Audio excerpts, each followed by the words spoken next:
Selamat pagi. Salam sejahtera bagi kita semua. Shalom. Sekali lagi shalom. Saudara baik-baik saja pagi ini? Haleluya. Amin berarti ya. Ya. Belakangan ini sering kita mendengar bahwa perekonomian kita sedang tidak baik-baik saja. Bahkan kemarin saat suami saya bercakap-cakap dengan Pak Frit, beliau mengatakan bahwa pertokoan sedang tidak baik-baik saja. Apa kabar Bu Eksi? Ya, motif pemeliharaan Tuhan tetap untuk selama-lamanya. Amin. Haleluya. Kita akan siapkan hati kita, pikiran kita.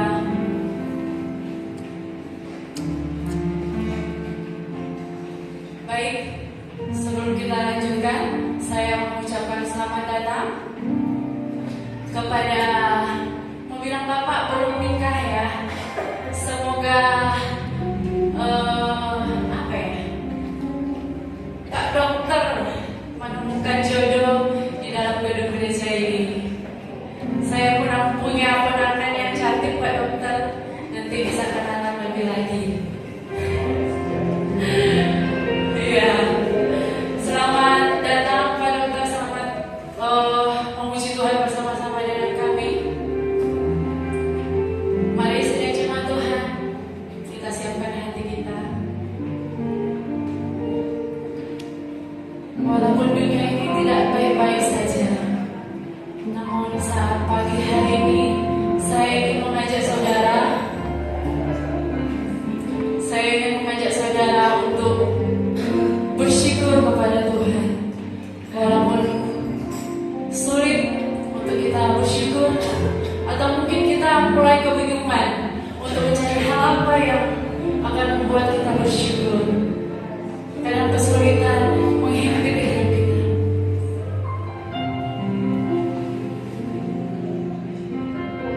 Kita tertekan dengan segala kondisi yang ada. Namun pada siang hari ini, mulai angkat hatimu di hadapan Tuhan. Jangan fokus pada doamu yang belum dijawab sama Tuhan. Mari saudara,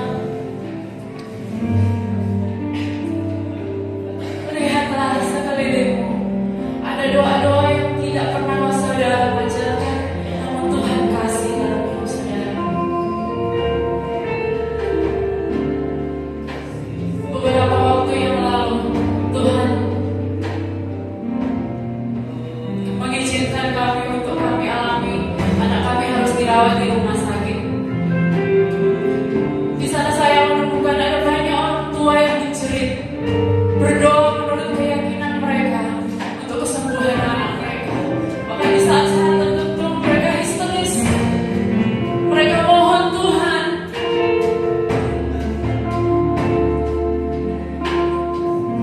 Namun belas kasihan apa yang saudara inginkan Allah kerjakan dalam hidup saudara. Ada bapak-bapak kepala rumah tangga di luar sana yang berjerih lelah untuk mencukupi kebutuhan rumah tangga. Namun beberapa di antara kita di tempat ini dikasih kesempatan sama Tuhan. Dengan kapalnya kita menerima berkat-berkat itu. Maukah saudara katakan terima kasih Tuhan? Terima kasih buat istri yang cakap. Terima kasih buat suami yang selalu mencintai. Terima kasih buat anak-anak yang tanpa harus meminta Tuhan beri. Terima kasih buat nafas hidup Tuhan. Terima kasih untuk segalanya. Namun ampuni kami kalau kami sering bersujud di hadapan Engkau Tuhan. Pagi ini kami menyatakan Engkau Allah yang luar biasa. Haleluya. Mari saya jemaat Tuhan yang sedia untuk bersyukur bersama saya. Saya persilakan saudara untuk bangkit berdiri. Bersyukur.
Sungguh kami bersyukur hari ini Tuhan, kembali kami dipertemukan di tempat ini untuk berbakti memuji nama Tuhan. Kami percaya semuanya ini karena pertolongan Tuhan, kami percaya semuanya ini karena kasih Tuhan. Kami mau lebih lagi memuji-muji Tuhan hari ini, memberikan yang terbaik bagi Tuhan dari dalam hati kami. Mohon Tuhan pimpin ibadah ini dari awal sampai akhirnya nanti Tuhan. Biar kami memuliakan nama Tuhan dengan sungguh-sungguh. Terima kasih Tuhan Yesus, kami percaya ketika kami memuji Tuhan, ada berkat yang terjadi dalam hidup kami, ada mujizat yang terjadi dalam hidup kami, ada pertolongan Tuhan yang terjadi dalam kehidupan kami. Terima kasih Tuhan, kami mau memuliakan nama Tuhan hari ini lebih sungguh lagi. Hanya di dalam nama Tuhan Yesus sama-sama kita katakan amin. Sadar dulu kembali.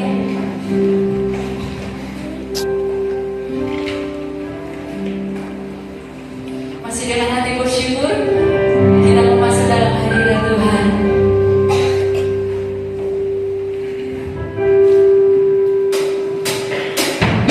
Kita mau masuk di depannya dengan pujian.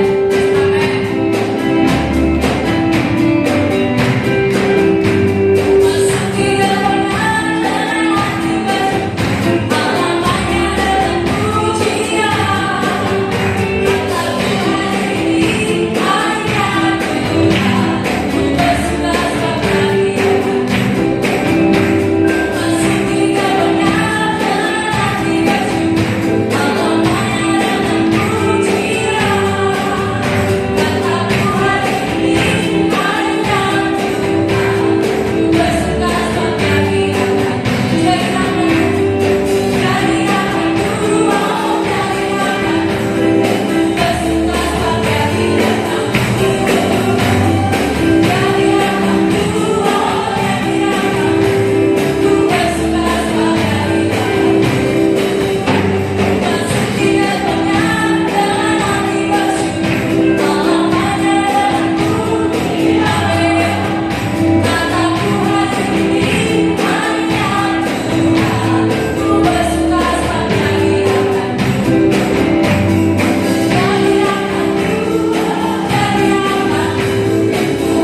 Terima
dibuka ruang kesaksian. Monggo Bapak Ibu yang rindu menyaksikan kasih Tuhan, saya persilakan, atau tamu kita Pak Dokter mau berkenalan, monggo. Ya, yang lainnya sini cepat. Ada yang rindu saksi? Kalau tidak ada, kita persiapkan persembahan kita. Kita mau beri yang terbaik, bukan yang terbanyak, tapi yang terbaik. Karena Tuhan melihat hati kita saat kita mempersembahkan setiap persembahan kita. Tuhan. Terima kasih Tuhan Yesus.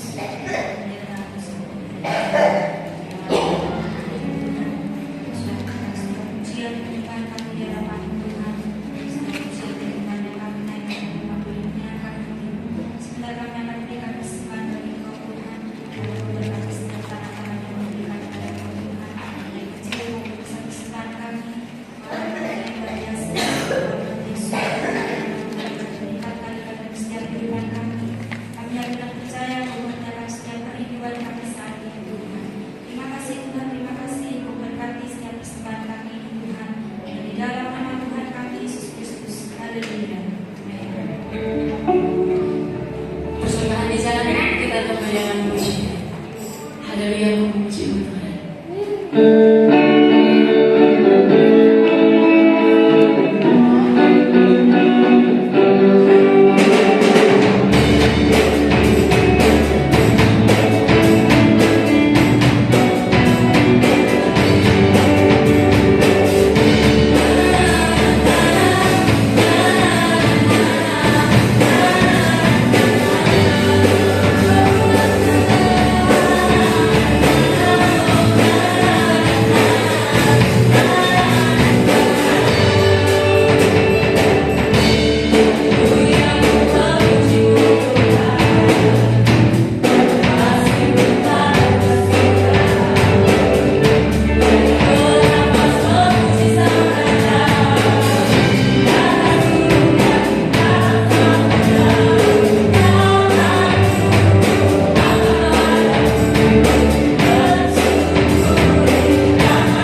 Engkau begitu mengenal hati kami.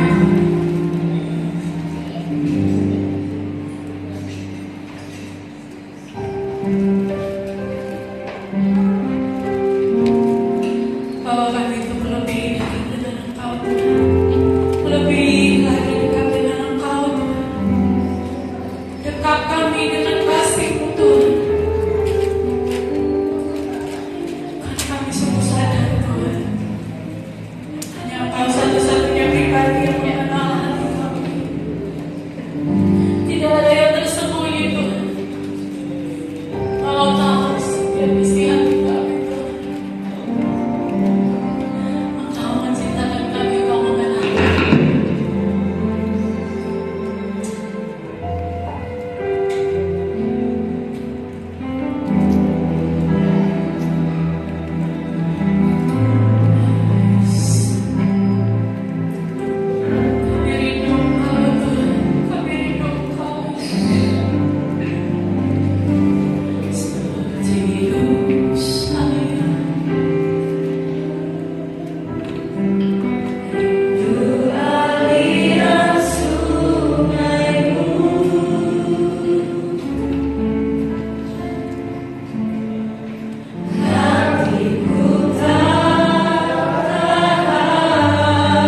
puji hormat kami kemuliaan nama Tuhan.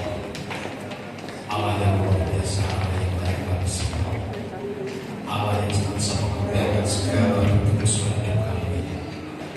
Kami mengucap syukur dan terima kasih ya Tuhan. Segala pagi hari ini kami boleh berikan kesempatan untuk memuji memuliakan nama Tuhan. Biarlah segala pujian yang kami naikkan dan Tuhan menjadi kipas yang harum bagi nama Tuhan. Sebentar kami akan mendengar firman-Mu Tuhan. Sucikan, layakkan setiap kami ya Tuhan.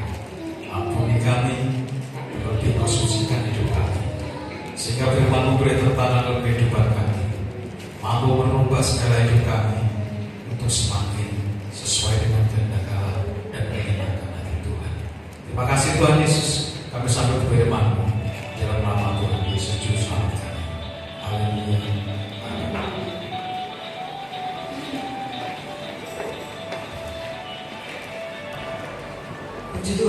Puji Tuhan, Shalom Bapak Ibu. Sekali lagi ya, Shalom. Saya ucapkan kembali kita bertemu dalam kasih Tuhan seluruh sidang jemaat dalam persekutuan ibadah raya hari ini, dan juga kepada Bapak Dokter, ini praktek di Kesemantoro, Bapak Jo, yang tadi pagi juga sudah mengantar ke Prongkol dalam pelayanan hamba Tuhan juga dari Bapak Yusuf Kris, dan sekarang disambung ke Lemah Bang. Saya ucapkan selamat datang, selamat bergabung, selamat beribadah, dan Tuhan Yesus memberkati. Bapak Ibu Saudara, mari sekarang kita mempersiapkan setiap hati, pikiran kita. Hari ini saya akan menyampaikan satu kebenaran firman Tuhan yang saya beri judul yaitu dengan kemanunggalan dengan Allah. Kemanunggalan dengan Allah, atau kalau istilah teologinya yaitu teosis, kemanunggalan dengan Allah. Bapak Ibu, teosis atau kemanunggalan manusia dengan Allah ini merupakan sebuah pengajaran yang penting yang harus kita pahami bersama, yang harus kita mengerti bersama, karena teosis itu merupakan tujuan akhir hidup kita manusia, yaitu menyatu dengan Allah. Ya, Bapak Ibu, konsep teosis atau kemanunggalan itu dalam sejarah Jawa pernah ada yang mencoba menyampaikan, mengajarkannya, ya, dalam penyebaran agama Islam. Ya, waktu itu ada syekh yang sangat terkenal yaitu Syekh, ada yang dengar? Siti Jenar, ya, Syekh Siti Jenar. Dia salah satu yang menyebarkan agama Islam khususnya di Pulau Jawa. Dia juga menyebarkan sebuah falsafah yang sangat terkenal bagi orang Jawa, yaitu manunggaling kawula Gusti. Nah, Bapak Ibu, sebuah konsep yang pada saat itu dinilai sesat oleh Wali Songo, karena berdasarkan pemahaman teologi mereka tidak ada itu Allah yang maha khalik pencipta alam seperti itu kok manunggal dengan manusia, ya. Allah yang zat transenden yang begitu jauh tak terjangkau, bagaimana mungkin mengalami kemanunggalan dengan manusia, ya. Maka waktu itu disampaikan oleh Wali Songo, ya, dipertegas, Siti Jenar, tarik ajaranmu itu, ya. Tetapi Siti Jenar tetap berkukuh untuk menyampaikan manunggaling kawula Gusti. Bapak Ibu, akhirnya para Wali Songo ini melakukan sebuah sidang dan kemudian mengambil sebuah keputusan hukuman mati buat Siti Jenar yang tetap nekat mengajarkan tentang kemanunggalan itu. Ya, Siti Jenar, nama lainnya itu Syekh Lemah Bang. Kebetulan desa kita namanya juga Lemah Bang. Jadi sangat mungkin sekali ini diambil dari Syekh yang terkenal itu, si Siti Jenar itu, Lemah Bang, ya. Pada waktu masih musim sepak bola kemarin, saya juga kalau nggak salah dengar kesebelasannya Lemah Bang namanya Siti Jenar. Oke, Pak Toto, oke.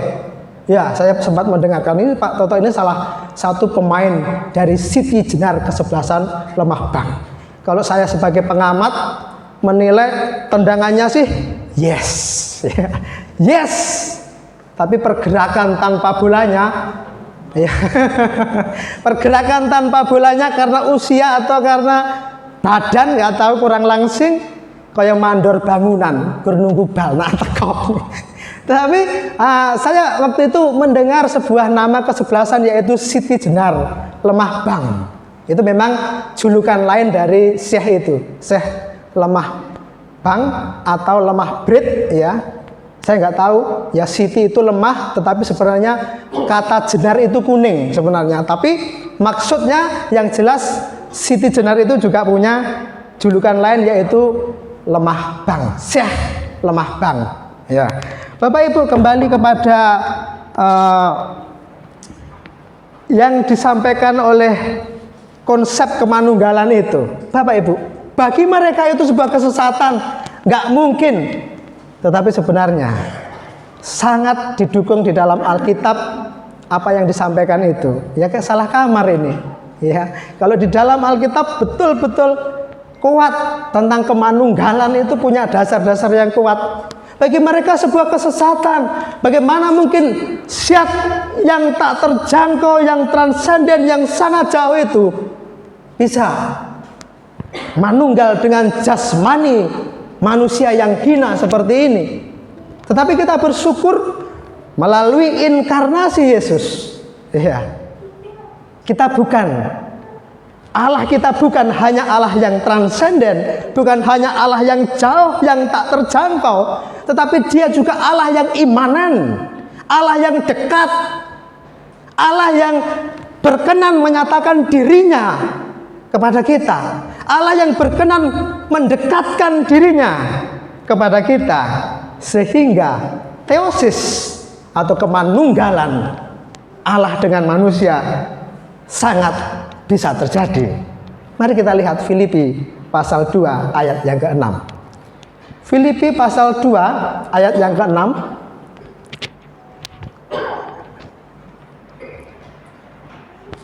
Yang walaupun dalam rupa Allah tidak menganggap kesetaraannya dengan Allah itu sebagai milik yang harus dipertahankan, melainkan telah mengosongkan dirinya sendiri dan mengambil rupa seorang hamba dan menjadi sama dengan manusia.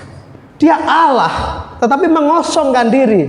Beberapa tahun yang lalu mungkin ya kita sudah mempelajari tentang istilah itu, mengosongkan diri, kenosis. Jadi nggak ada salahnya kita juga belajar istilah-istilah teologi supaya kalau dilihat orang itu ya kita itu di gereja juga belajar, begitu Bapak Ibu ya. Kemanunggalan kita dengan Allah istilahnya teosis. Ya, mengosongkan diri kenosis. Ya. Nak sarungan orang nganggo kathok istilahnya apa? Esis. Ngeling-eling apa niku nggih? Ngeling-eling esis. Ya. Esis. Nak sayaan orang nganggo jaket, mungkin nak kathok ora wani ngarani aku nak saya. Ya, esis, kenosis. Ya. Bapak Ibu Saudara, dikatakan begini, walaupun dalam rupa Allah, artinya apa niku? Firman yang berinkarnasi dalam diri Yesus itu benar-benar Allah. Ya. Dalam rupa Allah yang tidak menganggap kesetaraannya dengan Allah, setara dia dengan Allah Bapa itu, sama dengan Allah Bapa itu. Artinya apa? Kodrat Allah ada pada Yesus itu. Ya. Tetapi mengosongkan diri, mengambil rupa sebagai seorang hamba dan dikatakan sama dengan manusia. Artinya apa? Ada kodrat kemanusiaan di dalam Yesus yang berinkarnasi itu. Untuk mempertegas, saya akan mengajak membuka Yohanes pasal 1 ayat yang ke-1. Yohanes pasal 1 ayat yang 1 begini. Pada mulanya adalah firman, firman itu bersama-sama dengan Allah, dan firman itu adalah Allah. Ayat 14, firman itu telah menjadi manusia dan diam di antara kita, dan kita telah melihat kemuliaannya, yaitu kemuliaan yang diberikan kepadanya sebagai anak tunggal Bapa, penuh kasih karunia dan kebenaran. Jadi Bapak Ibu Saudara yang dikasihi Tuhan, Firman yang berinkarnasi dalam wujud Yesus itu punya kodrat ilahi yang sama dengan Allah Bapa. Ya, Firman itu menjadi manusia dalam inkarnasinya yang memiliki kodrat sama dengan manusia. Maka disebut dwikodrati atau punya dua kodrat. Yesus itu sebagai ilah sepenuhnya, sebagai Allah sepenuhnya, dan sebagai kodrat manusia. Kodrat ilah atau kodrat Allah itu kodrat asal mulanya. Kemudian dia mengambil kodrat manusia melalui inkarnasi, ya, dalam kelahiran dengan Bunda Maria. Bapak Ibu, teosis atau kemanunggalan dengan Allah itu hanya mungkin kalau kita menyatu atau manunggal dengan Yesus, ya. Sebab kita ini wujudnya jasmani. Wujud kita jasmani. Maka dengan menyatu dengan jasmaninya Yesus itu, maka kemanunggalan Allah itu menjadi terjadi, sehingga Yesus itu disebut sebagai pengantara antara Allah dan manusia. 1 Timotius pasal 2 ayat yang kelima. 1 Timotius pasal yang kedua ayat yang kelima. Karena Allah itu Esa, dan Esa pula dia yang menjadi pengantara antara Allah dan manusia, yaitu manusia Kristus Yesus. Ya.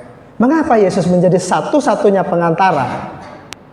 Satu-satunya Esa, pengantara Esa, sebab dia memiliki kodrat ilahi sekaligus memiliki kodrat manusiawi. Tidak ada yang lain selain Yesus yang memiliki dua kodrat itu, ya. Sehingga Bapak Ibu, di dalam Yesus itu menjadi satu jembatan yang mungkin kita untuk manunggal dengan Allah, ya. Kita bisa menyatu dengan Allah melalui sisi kemanusiaan Yesus itu. Maka dikatakan di ayat tadi menjadi pengantara antara Allah dan manusia, yaitu manusia Kristus, ya. Allah dan manusia melalui pengantara Kristus itulah. Di agama Siti Jenar, ya, tidak ada jembatan itu, tidak ada dwi kodrati itu, ya, kodrat sebagai pengantara itu tidak ada. Maka dikatakan sesat, nggak mungkin itu, mustahil. Ya, kita yang jasmani ini menyatu kepada zat, nggak mungkin, mustahil, dan itu dianggap sebagai sebuah kesesatan. Tetapi apa yang mustahil buat mereka untuk menyatu, untuk manunggal dengan Allah menjadi sesuatu yang tidak mustahil bagi Bapak, Ibu, Saudara, dan saya. Karena apa? Ada pengantara, yaitu Yesus Kristus. Jadi jembatan buat kita melalui kemanusiaan Yesus Kristus, kita bisa manunggal dengan Allah yang tak tersentuh itu, dengan Allah yang tak terjangkau itu. Maka Bapak, Ibu, Saudara yang dikasihi Tuhan, bagi dunia mustahil untuk bisa manunggal dengan Allah, mustahil. Segala upaya mereka, segala cara mereka sebuah kemustahilan. Ya. Tetapi bagi saudara dan saya, melalui Yesus sang perantara, ya, yang punya hakikat Allah sesungguhnya, tetapi juga punya hakikat manusia, kita menyatu dengan Yesus. Lalu kita kemudian menyatu bersama dengan kealahan itu. Bapak, Ibu, oleh sebab itu, maka cara pertama, ya, yang harus kita mengerti untuk terjadi sebuah teosis itu, terjadi sebuah kemanunggalan itu, maka tidak ada cara lain selain kita percaya kepada Yesus, beriman kepada Yesus. Itu caranya. Tidak ada cara selain itu untuk manunggal dengan Allah, untuk menyatu dengan Allah, kalau bukan dengan beriman dan percaya sepenuh kepada Yesus. Sebab dialah pengantara yang Esa. Allah itu Esa, pengantaranya Esa, yaitu Yesus. Bapak, Ibu, Saudara, mari oleh sebab itu beriman. Dengan beriman, Bapak, Ibu, Saudara mengalami sebuah peristiwa yaitu terangkat sebagai anak-anak Allah. Ya, kalau sudah anak-anak Allah ya akhirnya ini nanti dihimpun menjadi sebuah kesatuan. Ya, itu kalau dengan beriman. Galatia pasal 3 ayat 26. Galatia pasal 3 ayat 26.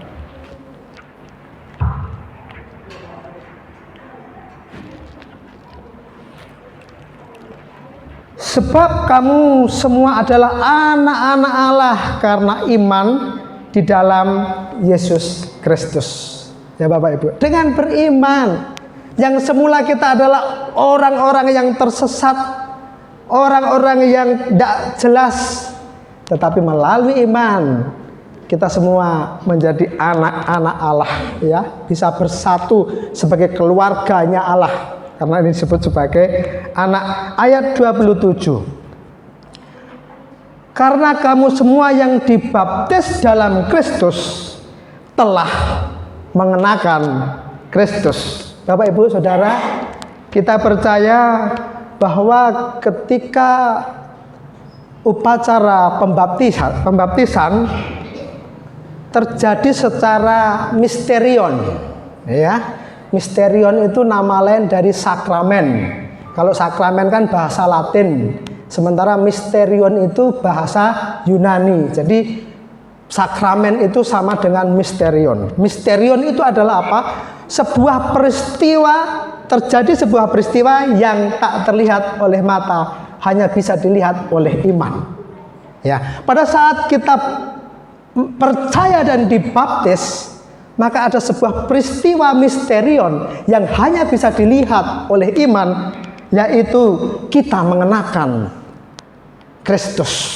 Ya, sebuah peristiwa terjadi secara misterion, secara terlihat secara hanya oleh iman, yaitu kita mengenakan Kristus.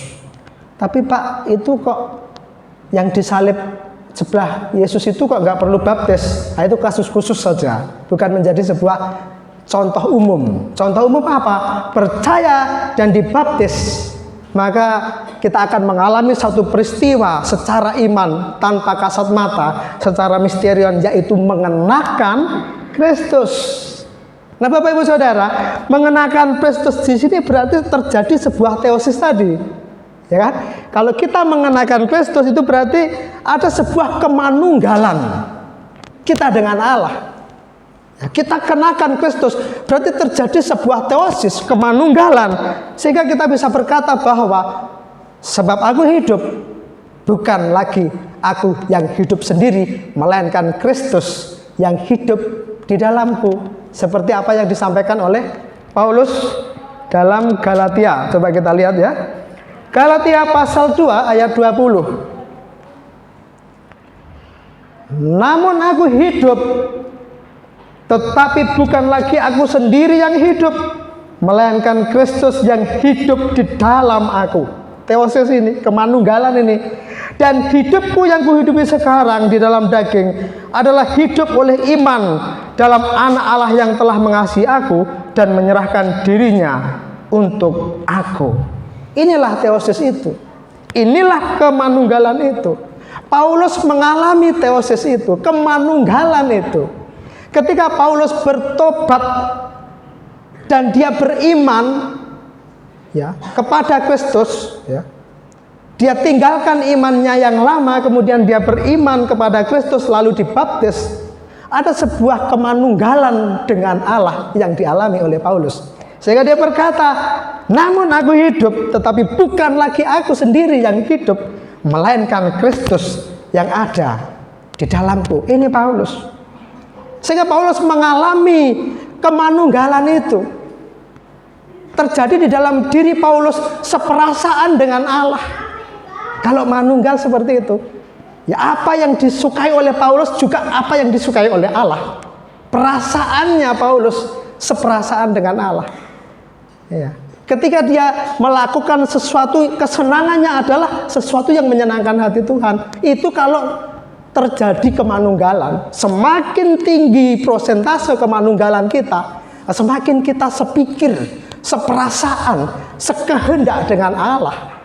Ya, karena kan kemanunggalan di dalam dunia ini belum terjadi secara sempurna. Masing-masing kita prosentasinya yang diraih tidak sama, belum sampai sempurna ketika nanti di surga. Ya, Paulus begitu. Ya, semakin dia mengalami kemanunggalan, ya, Paulus kesukaannya bahkan sampai kalau kita pelajari sampai dia lupa tentang kesenangan dunia. Itu Paulus. Dia terfokus terus apa yang menjadi sepikiran dengan Allah. Kehendak Allah menjadi kehendakku, pikiran Allah menjadi pikiranku, perasaan Allah menjadi perasaanku. Ya. Jadi nggak bisa lagi aku seneng-seneng iki. Boh, atine Tuhan duka, tak apa-apalah. Yang penting hatiku seneng. Ini perasaannya belum menyatu. Maka dikatakan hendaklah engkau sepikir dan perasaan dengan Kristus. Kenosis ini Bapak Ibu. Ya. Demikian juga dalam kehidupan kita. Kita harus capai sebuah kemanunggalan ini walaupun nggak gampang. Hari demi hari merupakan sebuah proses bagaimana kita menyatu dengan Allah, mengenakan Kristus. Kalau mengenakan Kristus itu yang nampak dalam diri kita itu Kristus. Ya. Seperti saya ini kulit saya hitam. Bapak Ibu aslinya hitam nak jenengan buka. Tapi saya mengenakan jas pink apa oranye ini namanya. Pink apa oranye ini. Yang jelas bukan hitam ini, ya, bukan biru ini yang jelas, ya. Saudara tidak melihat kulit saya yang hitam, saudara nggak melihat kulit saya yang coklat, karena saya mengenakan jas ini yang nampak, yang terlihat adalah warna pink ini. Demikian juga kemanunggalan kita dengan Yesus, ya. Setiap kita, hati kita tidak ada loh, yang baik itu manusia itu jatuh dalam dosa, hatinya buruk, jahat. Tetapi ketika mengenakan Kristus di dalam hidup kita, lambat laun tambah hari yang tampak itu bukan manusia kita yang buruk, manusia kita yang jahat. Semakin hari ada Kristus yang terpancar dalam hidup saudara semua. Amin.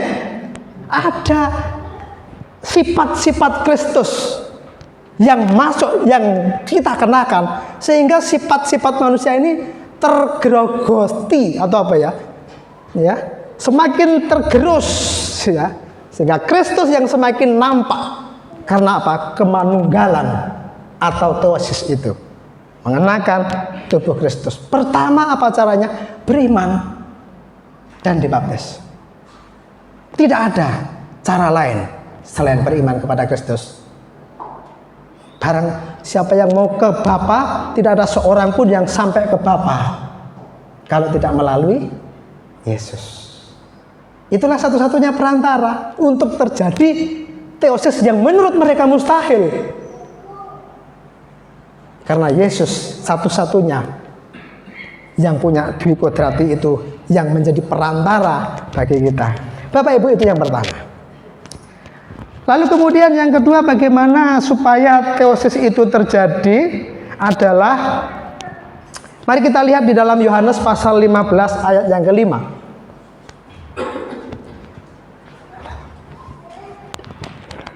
Yohanes pasal 15 ayat yang kelima. Akulah pokok anggur dan kamulah ranting-rantingnya. Barang siapa tinggal di dalam aku dan aku di dalam ia berbuah banyak, sebab di luar aku kamu tidak dapat berbuat apa-apa. Dikatakan di situ, barang siapa tinggal di dalam aku dan aku di dalam dia. Ini kemanunggalan tadi, teosis tadi.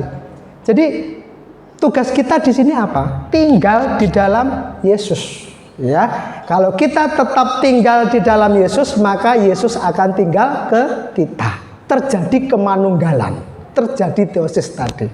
Oleh sebab itu, Bapak Ibu Saudara, apa ini konkret tindakan nyatanya untuk bisa tinggal di dalam Yesus ini, ya.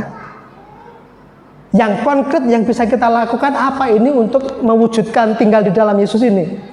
Ya, kalau saya berpikir kita harus memiliki kehidupan yang berdoa, ya. Kita memiliki gaya hidup berdoa. Ya, setiap waktu, maka dikatakan tetaplah berdoa. Ya, karena dengan tetap berdoa, tetap mengingat nama Tuhan, tetap memasukkan nama Tuhan di dalam hati ini, itulah tinggal di dalam Yesus. Ya, kita tidak lari, kita tidak pergi jauh, tapi kita tetap jalin hubungan itu dengan Tuhan. Ya, jalin hubungan itu dengan Yesus. Kalau di dalam Pentakosta kita mengenal penyembahan, ya kita teruslah menyembah, ya, mengangkat sebuah menyebut nama Yesus itu setiap saat, bukan hanya ketika kita penyembahan pagi dan petang, ya. Ditambah lagi dalam sepanjang aktivitas kita terus menyebut nama Tuhan di dalam hidup ini. Ini tinggal di dalam Yesus ini. Ini tinggal di dalam Tuhan. Tuhan Yesus, Engkau baik. Tuhan Yesus, tolong aku sambil masak, sambil bekerja, sambil nyopir, sambil macul, apapun itu tinggal di dalam Yesus, terus jalin hubungan itu. Prakteknya gitu saja. Oke? Praktekkan begitu saja. Kalau teknik di Pentakosta kan itu, menyembah Tuhan, ya, mengingat-ingat nama Tuhan, ya. Atau dengan bahasa lain, kalau saya boleh pinjam bahasanya Arab, berzikir, ya. Kita berzikir, kita mengingat-ingat nama Tuhan di dalam hidup kita terus, ya. Dalam bahasa Ibrani-nya berzakar aslinya. Nah, Bapak Ibu Saudara, itu kita harus terus mengingat-ingat nama Yesus dalam doa sebagai sebuah jalinan, sehingga kita tetap tinggal di dalam Tuhan. Semaksimal mungkin mematrikan nama Yesus itu di dalam hati dan pikiran ini, sehingga terjadi sebuah penyatuan dengan Allah. Ya, kalau kemarin saya menyampaikan di kelompok tengah salah satu doa puja Yesus yang mematrikan nama Yesus dalam sepanjang jalan kita, sepanjang hari kita. Ya Tuhan, ku Yesus Kristus anak Allah, kasihanilah aku orang berdosa ini. Terus mematrikan nama Yesus di dalam hidup ini sepanjang hidup. Itulah tindakan praktis tinggal di dalam Yesus. Ya, Bapak Ibu Saudara, tingkatkan lagi hubungan kita melalui doa kita di rumah masing-masing. Sebab itu sarana penyatuan itu. Siapa yang tetap tinggal di dalam aku akan tinggal di dalam dia. Yang ketiga, Bapak Ibu, ini yang terakhir. Sebenarnya banyak cara teosis itu, tetapi saya mengambil bagian-bagian yang dasar saja. Yang ketiga, yaitu adalah hidup di dalam kasih. 1 Yohanes pasal 4 ayat 16. 1 Yohanes pasal 4 ayat 16. Demikian firman Tuhan. Kita telah mengenal dan telah percaya akan kasih Allah kepada kita. Allah adalah kasih. Dan barang siapa tetap berada di dalam kasih, ia tetap berada di dalam Allah, dan Allah di dalam dia. Coba perhatikan ayat ini. Ini kembali lagi tentang teosis tadi, tentang kemanunggalan tadi, ya. Nah, dikatakan Allah itu adalah kasih, dan barang siapa tetap berada di dalam kasih, ia tetap berada di dalam Allah, dan Allah di dalam dia, ya. Jadi Bapak Ibu, lanjutnya supaya teosis itu terjadi, ya memang seperti ciri khasnya orang Kristen kan memang kasih, ya, penekanannya begitu. Dan itu memang betul. Untuk mengalami penyatuan dengan Allah, karena Allah itu adalah kasih, maka kita pun juga harus memaksimalkan kasih itu di dalam kehidupan kita. Hati kita adalah hati yang mengasihi. Itu kalau kita mau mengalami teosis itu, ya. Allah adalah kasih. Barang siapa tetap berada dalam kasih, Allah tinggal di dalamnya, dan ia tinggal di dalam Allah. Bapak Ibu Saudara, mari kita koreksi dalam setiap hidup kita. Adakah kasih itu masih membara di hati orang-orang Kristen saat ini, atau di hati kita? Ataukah kita juga sudah tergerus oleh keadaan yang semakin hari semakin jahat manusia itu, ya, semakin egois manusia itu? Tapi mari kita lihat, ya, adakah kasih itu tetap ada di dalam hidup kita? Sebab itulah cara mengalami kemanunggalan dengan Allah. Ya, kasih bukan hanya sekedar perasaan atau emosi, enggak. Ya. Tidak cukup sampai situ. Kasih itu adalah sampai terwujud kepada sebuah tindakan. Ya. Sampai kepada tindakan, itu yang disebut dengan kasih. Maka mari kita lihat dulu dalam 1 Korintus pasal yang ke-13 ayat yang keempat. 1 Korintus pasal yang ke-13 ayat yang keempat. Kasih itu sabar. Ya, bukan hanya sekedar perasaan, emosi, tapi sebuah tindakan, yaitu apa? Sabar. Ya. Lalu apa lagi? Kasih itu murah hati. Mari kita cross check di dalam kehidupan hati kita masing-masing. Murah hati sebagai wujud tindakan kasih itu. Dia tidak cemburu, artinya tidak iri dengan orang lain, keberhasilan orang lain, kelebihan orang lain, tidak cemburu, tidak iri. Ia tidak memegahkan diri dan tidak sombong.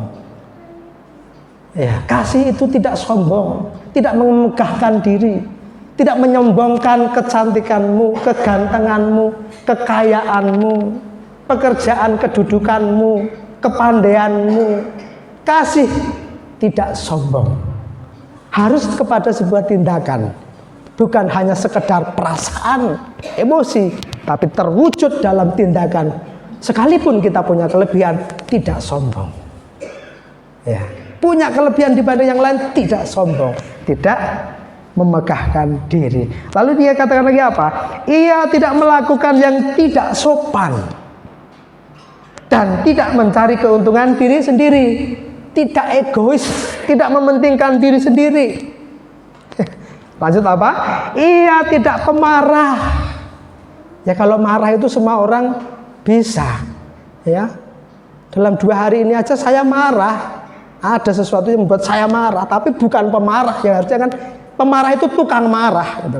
Tapi kalau kita disuruh jangan marah, ya tidak bisa, karena marah belum tentu bukan kasih ya. Tapi kasih itu tidak pemarah. Tidak gampang marah, tidak ya dikit-dikit marah, itu kasih ya. Dan tidak menyimpan kesalahan orang lain ya. Kalau ada dendam di antara hati saudara semua, periksa hatimu. Adakah engkau menyimpan kesalahan orang lain, mengingat-ingat kesalahan orang lain? Kasih harus berwujud kepada satu tindakan, yaitu tidak menyimpan, tidak dendam.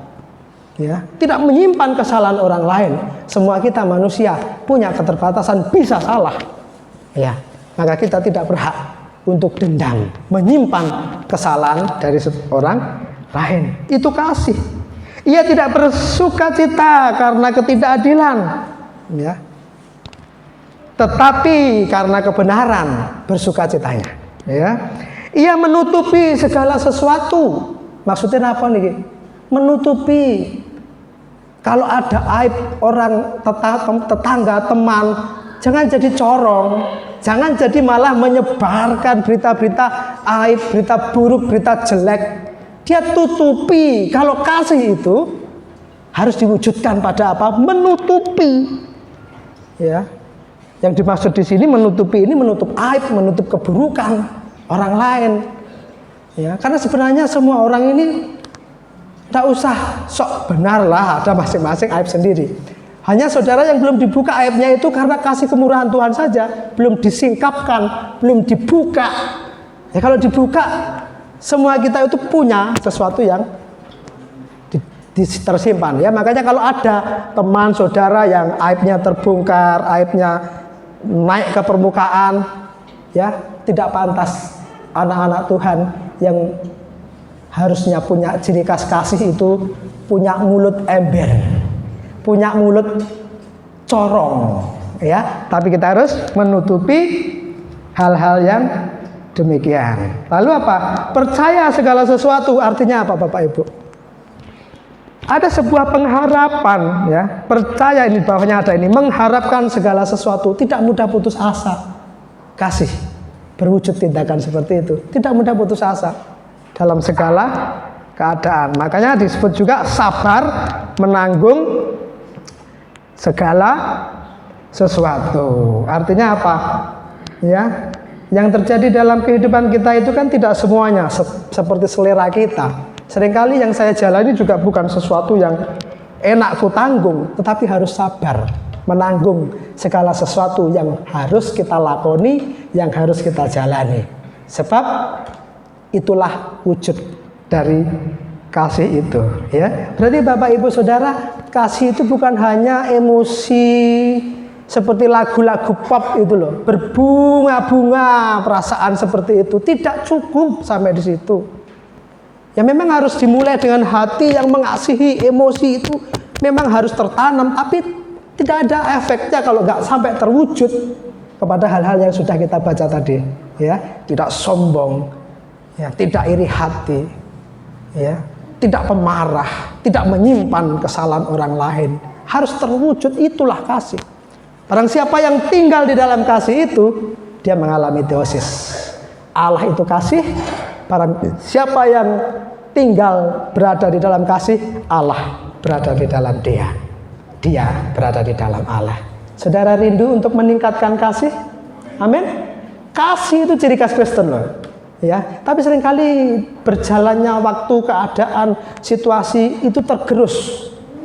Maka mari kita bangkitkan, mari kita mulai. Kalau sulit-sulit dimulai dulu dari pergerakan agape ini, tim kasih ini, mulai dibangkitkan lagi, tunjukkan kasih itu, ya. Karena kemanunggalan dengan Allah, salah satunya kita tetap berada di dalam kasih itu. Dan kasih bukan hanya sebatas emosi, sebatas perasaan aku mengasihi, hati ini berbunga-bunga, meluap-luap rasa kasih, tidak. Harus terwujud kepada sebuah tindakan, ya, yang kita baca tadi. Berwujud kepada sebuah tindakan nyata yang dirasakan oleh orang lain, ya, ya. Itulah gaya hidup Kristen yang harus kita kembali perhatikan, ya. Mengasihi lebih lagi, suami kepada istri, istri kepada suami, orang tua kepada anak, anak kepada orang tua.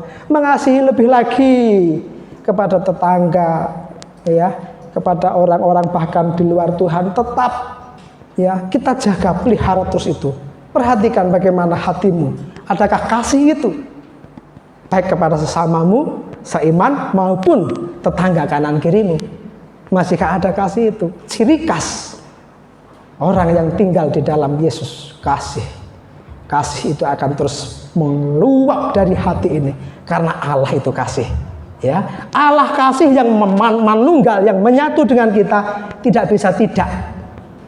Dia akan mengubah hati kita menjadi hati yang mengasihi, ya. Kemanunggalan Allah itu, ya, kita kenakan Kristus itu, maka akan proses itu terjadi, walaupun nggak langsung instan tiba-tiba, ya, berubah seperti malaikat, enggak, tapi hari demi hari sebuah proses untuk kita menjadi orang-orang yang lebih lagi mengasihi.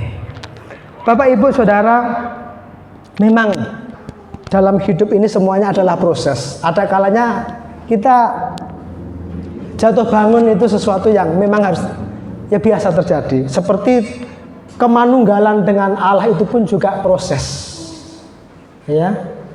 Ada kalanya kita dekat sekali dengan Allah, benar-benar kita mengalami hubungan yang intim.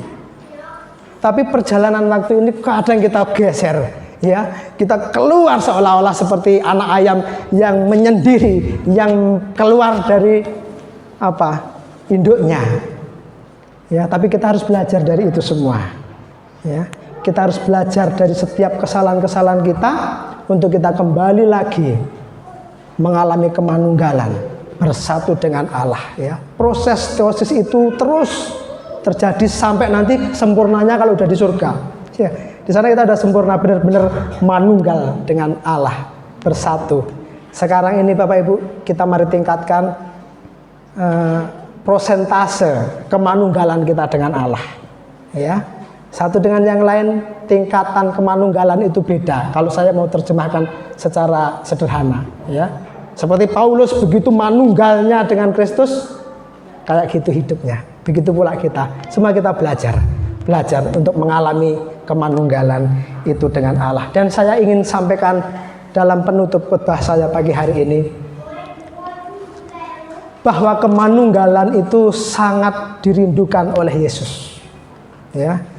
Allah merindukan terjadi kemanunggalan, ya, manunggaling kaulo Gusti, ya, dibolak-balik itu sama, karena kalau manunggal itu kan sama, ya, dibolak-balik sama. Allah sangat merindukan kesatuan itu, tapi seringkali kita nggak sadar, kita nggak melihat kerinduan Yesus itu. Tapi hari ini saya ingin mengajak semuanya kita, ayo hari demi hari kita, ya, ada di dalam pikiran ini, aku berusaha bagaimana semakin menyatu, semakin manunggal dengan Allah, ya. Karena Yesus sangat merindukan itu. Ada doa Yesus yang ingin saya bacakan sebagai penutup khotbah pada kesempatan pagi hari ini di dalam Yohanes pasal yang ke-17 ayat yang ke-20. Ini doa Yesus yang merindukan terjadinya kemanunggalan itu. Dan bukan untuk mereka ini saja aku berdoa, tetapi juga untuk orang-orang yang percaya kepadaku oleh pemberitaan mereka, supaya mereka semua menjadi satu, sama seperti engkau ya Bapa di dalam aku dan aku di dalam engkau, agar mereka juga di dalam kita, supaya dunia percaya bahwa engkaulah yang telah mengutus aku, dan aku telah memberikan kepada mereka kemuliaan yang engkau berikan kepadaku, supaya mereka menjadi satu, sama seperti kita adalah satu. Aku di dalam mereka dan engkau di dalam aku, supaya mereka sempurna menjadi satu, agar dunia tahu bahwa engkau yang telah mengutus aku dan bahwa engkau mengasihi mereka sama seperti engkau mengasihi aku. Inilah kerinduan Yesus Kristus. Tuhan Yesus ingin bersatu, Bapak Ibu. Tuhan Yesus ingin manunggal dengan kita orang yang hina seperti ini. Bahkan dia berdoa, biarlah Bapa, seperti aku dan engkau satu, mereka juga satu dengan kita. Ini kerinduan Yesus, ya. Oleh sebab itu mari kita responi secara benar, secara tepat kerinduan Yesus itu. Biarlah Tuhan Yesus bukan bertepuk sebelah tangan, ya. Yesus merindukan kemanunggalan, tetapi kita yang lari-lari ke sana kemari. Melalui firman Tuhan yang hari ini kita pelajari, mari kita mulai bina kebersamaan kita dengan Yesus, kesatuan kita dengan Yesus. Yesus, aku juga mau semakin manunggal dengan engkau. Yesus, aku juga mau semakin menyatu dengan engkau. Karena penyatuan itu bukan hanya nanti di saat di surga. Hari ini juga teosis itu terjadi di dalam orang-orang percaya. Bukan sebuah kemustahilan, ya, bukan sebuah ketidakmungkinan. Karena Yesus yang menjadi perantara bagi kita, ya. Oleh sebab itu, biarlah firman hari ini menggugah setiap kita. Ini loh tujuan utama kita di dalam bertuhan itu apa? Manunggaling kaulo Gusti, bersatu dengan Tuhan, sepikir, seperasaan, sekendak, sehingga hidup kita bersatu bersama-sama dengan Allah yang imanen itu, Allah yang Immanuel, Allah yang beserta dengan kita. Pemain musik saya undang untuk maju ke depan, singer maju ke depan. Kita akan angkat satu pujian.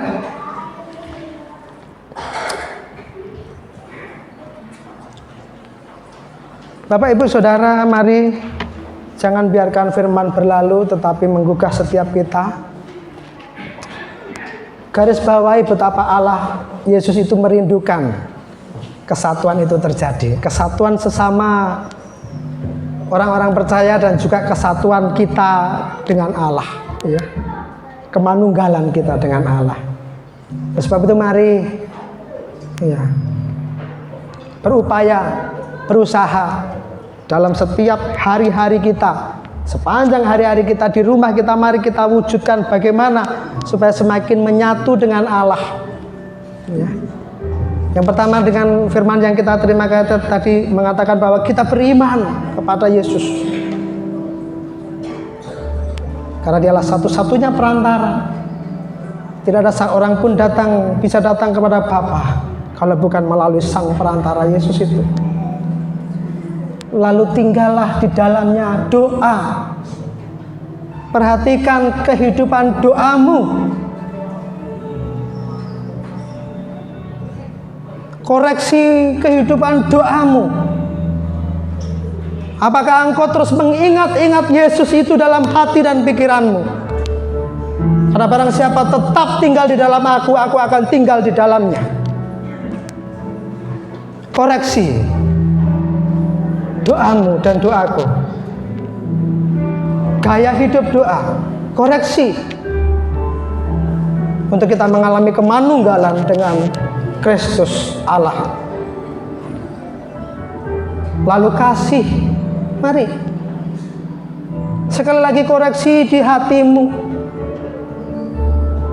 Allah adalah kasih.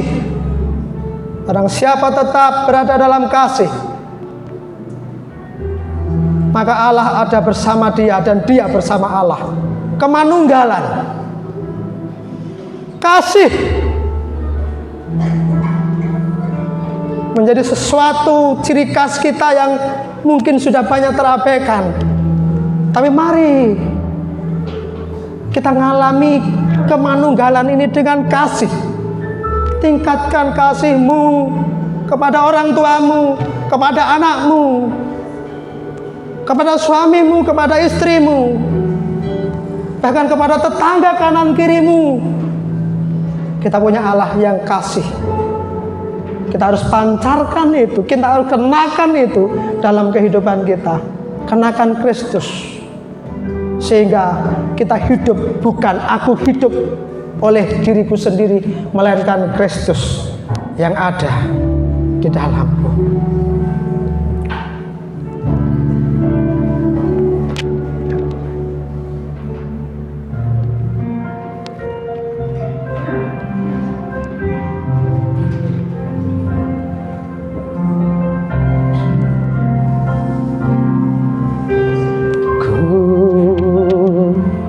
Mau sepertimu Yesus, disempurnakan selalu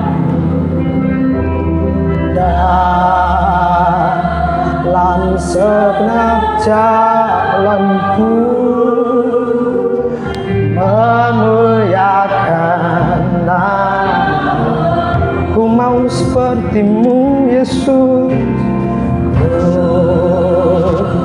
mau sepertimu Yesus, disempurnakan, sempurnakan selalu dalam segenap jalanku, memuliakan namamu. Bagaikan bejana yang siap dibentuk, bagaikan bejana siap dibentuk, demikian hidupku di tanganmu.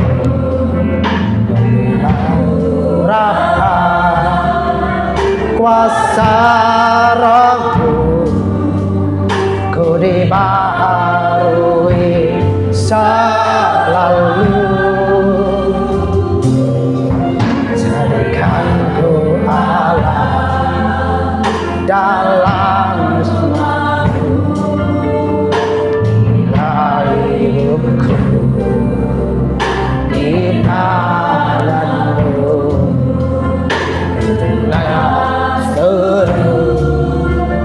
kehendakmu adalah sesuai rencanamu. Mau sepertimu, mau sepertimu. Amin Tuhan, inilah kerinduan kami. Sempurnakan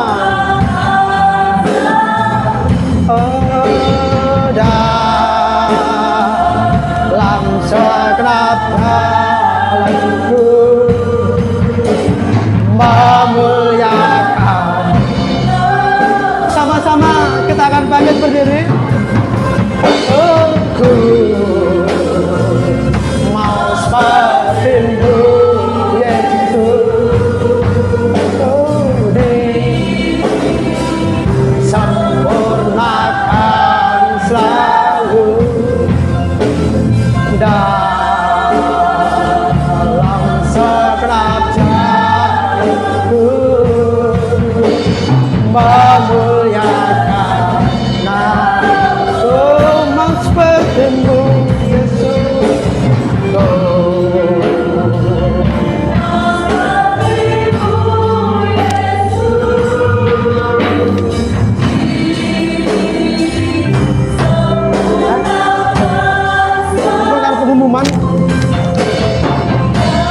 papan ini manunggaling kawula kawan Gusti.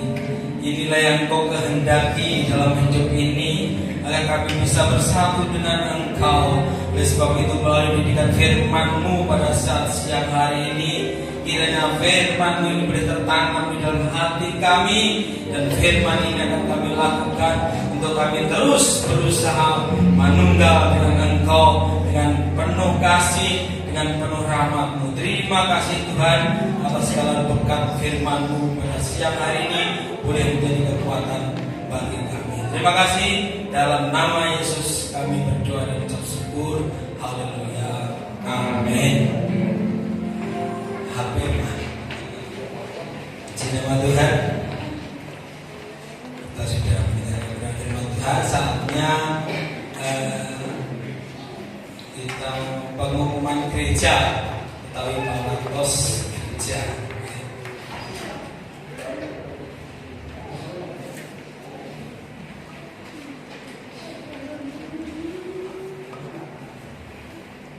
Bapak Ibu, Pawatos gereja, gereja sudah mengadakan pembangunan. Bangun itu sampun 3 minggu berjalan, 3 minggu kemarin, karena setiap minggu atau Sabtu itu terakhir. Jadi 3 minggu dalam pengerjaan ini, dari jebol keramik terus ini memperbaiki ini semua, dan nanti dilanjutkan di depan itu dengan pelataran juga di sini. Jadi masih banyak waktu yang harus dipergunakan. Jadi mungkin ibadah kita mungkin agak